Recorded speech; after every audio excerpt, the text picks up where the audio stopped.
What else you got? Navarro, Yes, when it ma'am. comes to Canada today dropping some of its Don't want to do that. I just want to deal with the Fed. This is a big story. This is the only thing I want to talk about. Any other questions about the Federal Reserve and what happened today? I have a question about Powell. If he's Sure. if he's now signaling that he might lower interest rates, does that mean the president's going to take the pressure off of kind of asking him to resign, attacking him on social media?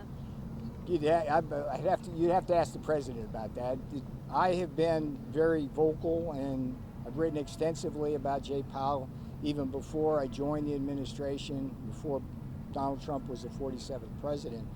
What the problem with Jay Powell is he consistently makes blunders. He's made 3 major policy blunders in the 6 years he's been chairman. When we were here in 2018, he raised rates much too rapidly because he didn't understand the beauty of Trumpnomics, the ability of us to grow faster because of the tax cuts, the deregulation, the fair trade, the strategic energy dominance, and he choked off a 0.5% to 1% of GDP growth rate, which is close to 1 million jobs and a ton of GDP money we lost.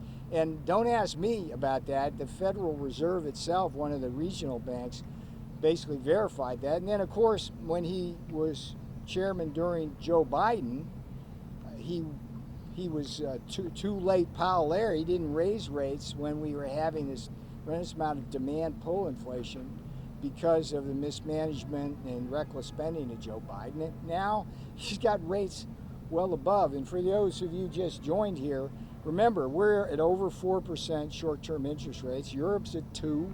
China's at 1.5%. Japan's at 0.5%.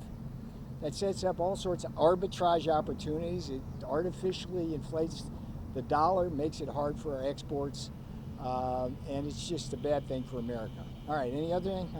Just on the Jay Powell thing, the Fed. Just the Fed. That's all I'm here for. This is a historic day on the Fed. So if you got anything else on the Fed? On the Fed.